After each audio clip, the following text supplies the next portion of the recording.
নিজে কোনো ব্যবসা শুরু করতে গেলেই প্রথমেই তোমাকে বিনামূল্যে সেল করতে হবে, তারপরে তোমাকে পয়সা দিয়ে তারপর তুমি ন্যায্য মূল্যে কোনো জিনিস বিক্রি করে টাকা উপার্জন করতে পারবে। নমস্কার, আমি প্রিয়াঙ্কা। স্বরূপনগর ডাকবাংলো হসপিটালের পাশে আমার একটা ছোট্ট হোম বেকারি আছে। তো আজকে যে বিষয়ে আমি কথা বলবো এটা কোনো ব্লগ ভিডিও না, এটা একটা আমার সঙ্গে ঘটে যাওয়া কিছু কথা বলতে পারো। যে আমি একটা কেকের বিজনেস করি মানে এটা নয় যে আমাকে সবাইকে প্রথমেই ফ্রিতে গিফট করতে হবে বা ফ্রিতে দিতে হবে।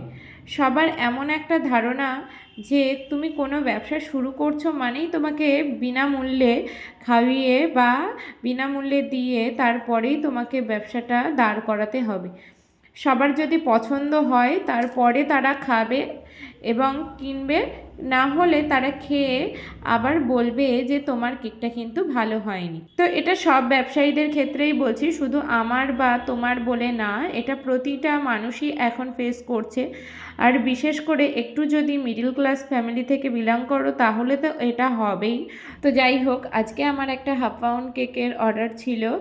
তো এই কেকটা আমার একটা ফেসবুক ফ্রেন্ড সেই আমার কাছ থেকে নিয়েছে ফেসবুক থেকে দেখে।